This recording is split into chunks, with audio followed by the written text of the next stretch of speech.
Hello dear students, आज जो हम टॉपिक पढ़ रहे हैं वो है फॉर्मेशन ऑफ कंपनी पार्ट 2।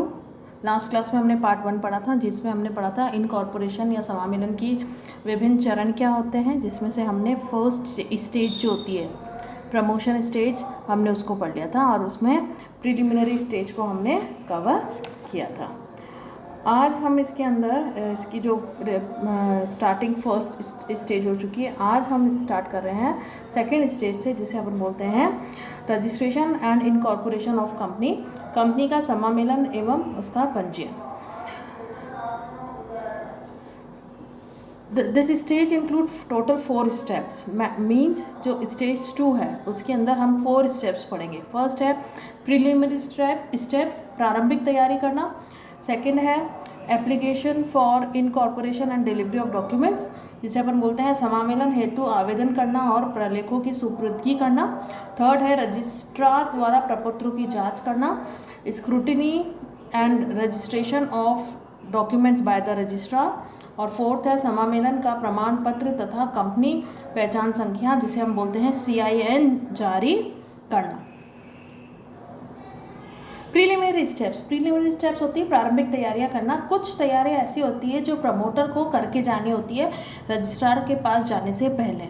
जैसे उसे ये डिसाइड करना पड़ेगा कि कंपनी का प्रकार क्या है, प्राइवेट कंपनी है, पब्लिक कंपनी है, OPC है, अंशों द्वारा सीमित कंपनी, गारंटी द्वारा सीमित कंपनी, वो कैसी कंपनी है उसे वो डिसाइड, तो टाइप या काइंड ऑफ कंपनी डिसाइड करना पड़ता है।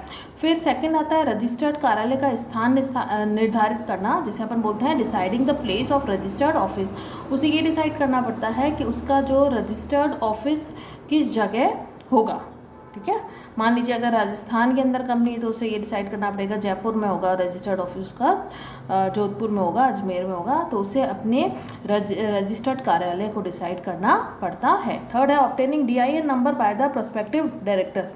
अब जो भी प्रोस्पेक्टिव डायरेक्टर्स हैं, प्रस्तावित संचालकों के द्वारा पहचान संख्या प्राप्त करना। DIN नंबर होता है संचालक पहचान संख्या। हर एक डायरेक्टर का एक स्पेसिफिक DIN नंबर होता है जिससे उसकी आइडेंटिटी पहचानी जाती है।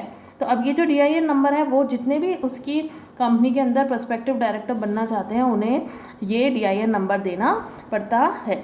Next obtaining digital signature bye promoters और प्रोस्पेक्टिव डायरेक्टर्स, डिजिटल सिग्नेचर प्राप्त करना। अब जो प्रमोटर है उसका ये भी काम है कि वो ऑनलाइन पंजीयन कर रहा है, तो उसके लिए उसे डिजिटल सिग्नेचर प्राप्त करने होंगे, तो ये काम भी उसको करना पड़ता है। नेक्स्ट है कंपनी के नाम का चयन व उसका आरक्षण करना, selecting and reserving the name of the company, कि वो अपनी कंपनी का क्या नाम रखना चाहता है, प्लस उसे उस नाम को रजिस्ट्रार को उस रिजर्व भी करवाना पड़ेगा, तो उसके लिए भी कुछ फॉर्मेलिटीज़ है जो उसे करनी पड़ती है। और नाम ऐसा नाम उस कंपनी के लिए आवेदन की तिथि से 60 दिन तक आरक्षित रहेगा। अब मान लीजिए उसको वो नाम मिल गया जो वो चाहता था, तो वो नाम 60 डेज तक आरक्षित रहता है। नेक्स्ट है सीमा नियम तैयार करना, जिसे हम बोलते हैं मेमोरेंडम ऑफ एसोसिएशन।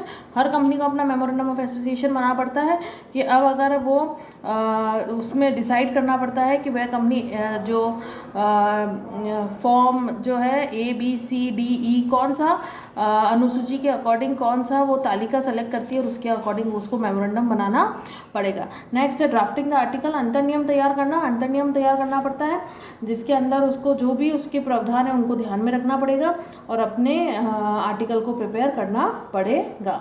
नेक्स्ट है प्रलेखों की रजिस्ट्रार से जांच करवाना, जिसके अंदर हम देखते हैं कि जितने भी डॉक्यूमेंट्स हैं उनकी जांच कौन करेगा, वेटिंग ऑफ द ड्राफ्ट, जो रजिस्ट्रार है वो उनको चेक करेगा कि उसमें कोई गलतियां या कोई त्रुटियां या तो नहीं है।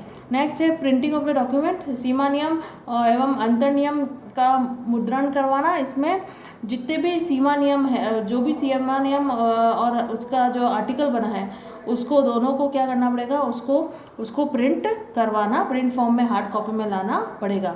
नेक्स्ट है उसकी स्टैंपिंग, जिसको अपन बोलते हैं मुद्रांक लगवाना, उसकी जो मुद्रांक शुल्क देकर उस पर जो स्टैंप होती है वो करवाना पड़ता है। नेक्स्ट है उसकी डेटिंग करनी पड़ती है सीमा नियम और अंतर नियम की, उसके वो बहुत ज़्यादा ज़रूरी होती है कि उसके ऊपर डेट भी लिखी हो। नेक्स्ट है अभिदाताओं के हस्ताक्षर करवाना, ऑब्टेनिंग सिग्नेचर ऑफ सब्सक्राइबर। जो भी कंपनी के सब्सक्राइबर बनना में इच्छुक है वह व्यक्ति उसके ऊपर सिग्नेचर करते हैं कंपनी के मेमोरेंडम और आर्टिकल के ऊपर।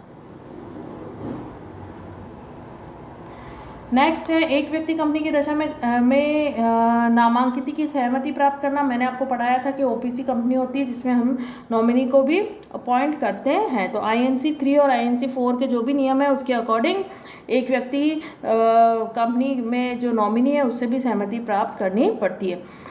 कानूनी अपेक्षाओं की पूर्ति संबंधित घोषणा प्राप्त करना, obtaining declaration as to compliance with legal requirement. इसके अंदर ये कहा जाता है कि जितने भी लीगल रिक्वायरमेंट्स है उसके लिए डिक्लेरेशन जो होते हैं वो प्राप्त करने ज़रूरी होते हैं। जैसे advocate, chartered accountant, cost accounting, ये जो व्यक्ति है इन्हें कंपनी से जोड़ा जाएगा तो ये सारी डिक्लेरेशन उनसे बनवाने पड़ते हैं। ये संचालक, प्रबंधक या कंपनी सचिव के रूप में जो भी नामांकित व्यक्ति किए गए हैं उन्हें हमें इसके अंदर इनसे डिक्लेरेशन फॉर्म भरवाने पड़ते हैं। नेक्स्ट है अभिदाताओं तथा प्रथम संचालकों के रूप में नामांकित व्यक्ति से शपथ पत्र प्राप्त करना, ऑब्टेनिंग एफिडेविट फ्रॉम सब्सक्राइबर। अब जो सब्सक्राइबर्स भी हैं वो भी एफिडेविट देंगे और जो person name as first directors हैं वो भी क्या करेंगे, एफिडेविट देते हैं। ऑब्टेनिंग पर्टिकुलर सब्सक्राइबर्स, अभिदाता जितने भी हैं उनका एक विवरण, उनका नेम क्या है, निवास का स्थान क्या है, राष्ट्रीयता क्या है, ये सारे कुछ पॉइंट्स होते हैं जो कि उसको फिल करके देने पड़ते हैं। सेम प्रथम संचालक का भी विवरण प्राप्त करना होता है जिसमें obtaining particulars of first director से भी ये सारी डिटेल्स ली जाती है। Next obtaining consent of the director, उनसे उनकी कंसेंट भी ली जाती है। Obtaining approval of the sectoral regulators. अब जितने भी है ना ये जो संबंधित नियामक संस्था जितनी भी होगी, जो रेगुलेटर्स होते हैं सेबी की गाइडलाइंस के अकॉर्डिंग, उनसे भी हमें क्या करना पड़ता है, हमें अप्रूवल लेना पड़ता है। नेक्स्ट है ड्राफ्टिंग अदर कॉन्ट्रैक्ट्स, और कोई भी अगर अलग से कोई अनुबंध तैयार करना है तो वो भी तैयार करना पड़ता है।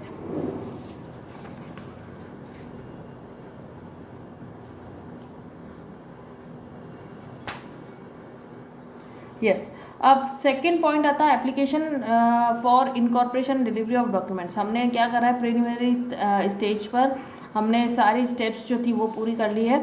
अब जो the promoter of the company shall file an application, अब वो एक एप्लीकेशन भरता है और इनकॉर्पोरेशन या रजिस्ट्रेशन के लिए फॉर्म नंबर INC 2 में in case of OPC and form number 7 में in case of other company other than OPC along with the prescribe fees के साथ उसे रजिस्ट्रार को ये सारी चीज़ें देनी पड़ती है।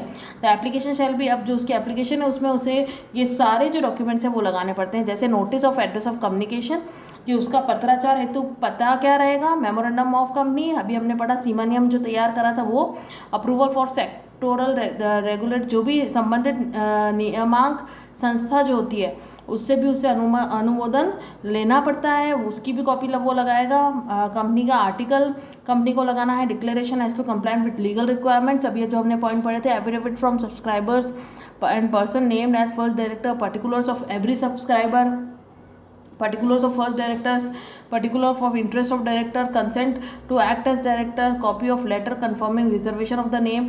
अगर आपको नाम आपका कंफर्म हो गया तो वो जो कॉपी आपको रजिस्ट्रार ने दी वो भी आपको इसमें लगानी पड़ेगी। Power of attorney by subscriber, उन पावर ऑफ अटॉर्नी सब्सक्राइबर की जो तैयार है वो, power of attorney to make corrections and payment of fees, इन सब के साथ वो जो प्रमोटर है वो एप्लीकेशन सबमिट करते हैं to the registrar with all these document and fees. All these document should be filed with the registrar within 60 days from the date of confirmation of reservation of name. जैसे ही नाम confirm हो जाता है कि हाँ ये नाम अवेलेबल है आपके लिए, आपकी कंपनी के लिए, तो उसके 60 डेज़ के अंदर हमें क्या करना पड़ता है, अपनी कंपनी ये सारे जो फॉर्मेलिटीज़ हैं वो करनी पड़ती है। And the name is reserve for 60 days only.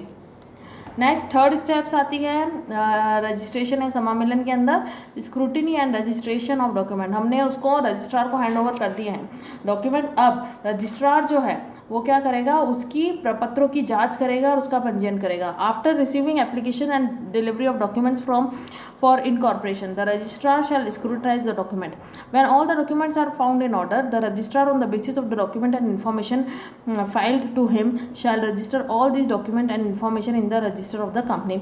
जैसे ही उसको ये सारे डॉक्यूमेंट्स मिल जाते हैं वो इनकी जांच करता है, और उसको जैसे ही अगर ये सारे डॉक्यूमेंट्स ऑर्डर में लगते हैं तो वो इनको रजिस्टर कर देता है इन सारे डॉक्यूमेंट्स को अपनी कंपनीज का जो रजिस्टर बना हुआ है उसके अंदर.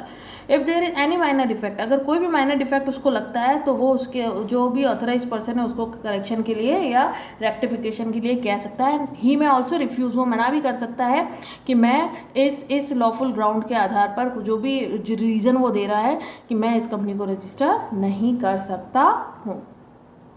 अब फोर्थ पॉइंट आता है issue certificate of incorporation and CIN number. अगर रजिस्ट्रार सेटिस्फाइड हुआ लास्ट स्टेज में तो on registration of all these documents and information the registrar shall issue the certificate of incorporation in the form number INC 11. इस form number INC 11 के तहत क्या करेगा, वो एक सर्टिफिकेट ऑफ इनकॉर्पोरेशन इशू करता है कंपनी को to the effect that the propose company is incorporated under the act. इसमें ये कहा जाता है कि ये जो पर्टिकुलर कंपनी है इसको सम्मिलित किया जाता है कंपनीज एक्ट 2013 के तहत. On and from the date mentioned in the certificate of incorporation the registrar shall allot to the company a CIN number. अब एक कंपनी को, हर एक कंपनी का एक आइडेंटिफिकेशन नंबर होता है, उसको हम बोलते हैं CIN नंबर. ठीक है, तो एक जो CIN नंबर है वो सर्टिफिकेट कंपनीज आइडेंटिफिकेशन नंबर कहलाता है, जो हर एक कंपनी का डिफरेंट होता है, जिसे हम हिंदी में बोलते हैं कंपनी का पहचान क्रमांक CIN नंबर. अब हम देखते हैं कि ये जो सर्टिफिकेट मिलता है कंपनी को रजिस्ट्रार के द्वारा वो कैसा होता है. ये देखिए, pro forma of certification of incorporation है, फॉर्म नंबर INC 11 अभी हमने देखा था, सर्टिफिकेट ऑफ इनकॉर्पोरेशन इसे बोलते हैं. इसमें लिखा है companies act 2013 rule number INC 18 and the rule INC 36 subsection 13 companies rules 2014. अब आई हेयर बाय सर्टिफाई दैट, अब नेम ऑफ द कंपनी आ जाएगा. मान लीजिए XYZ प्राइवेट लिमिटेड कंपनी है, XYZ cosmetic private limited company is incorporated on this, जो भी date है वो आ जाएगी डैश डे ऑफ 2020.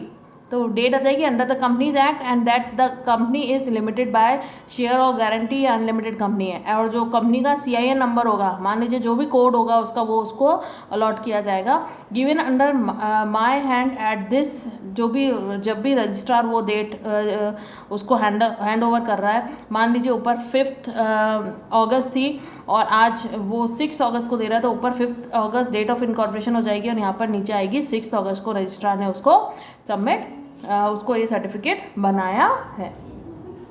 और certificate of incorporation a conclusive proof of date of incorporation. Certificate of incorporation जो है वो एक कंक्लूसिव प्रूफ माना जाता है कि वो समावेदन की तिथि का एक प्रमाण है.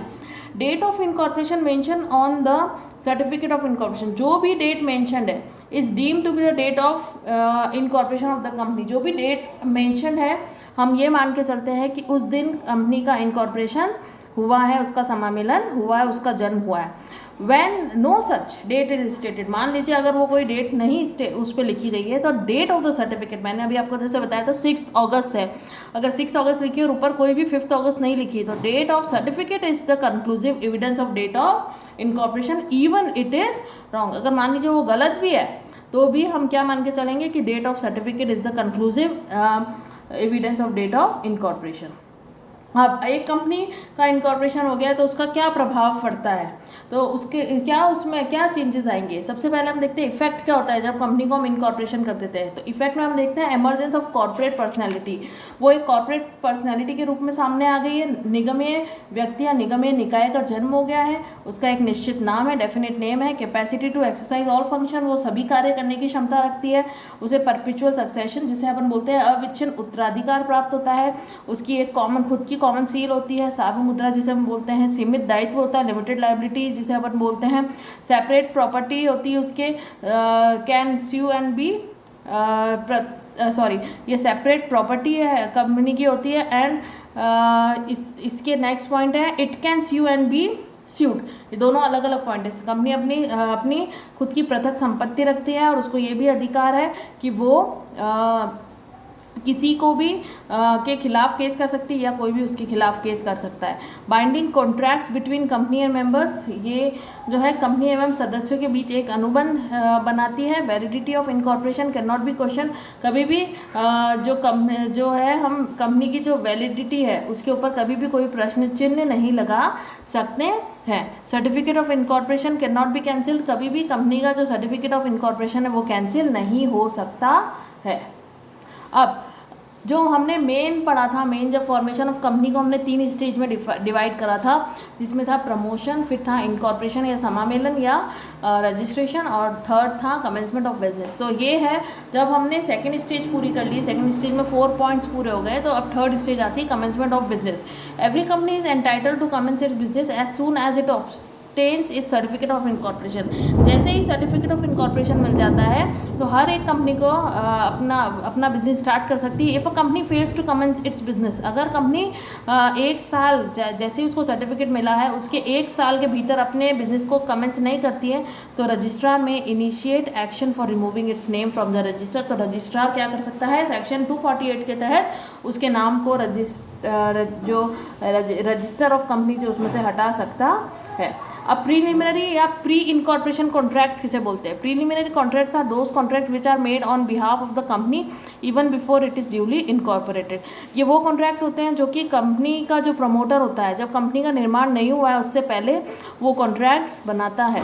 तो पहला आता है company is not bound by the contracts, क्योंकि ये प्रमोटर के द्वारा किया गया है, ये उसकी लायबिलिटी बनती है कि वो जो भी कॉन्ट्रैक्ट्स कर रहा है वो सही करे, कंपनी के हित को ध्यान में रखते हुए करे। तो कंपनी कभी भी उस कॉन्ट्रैक्ट से बाउंड नहीं होती है। Company can not sue on such contract, company को भी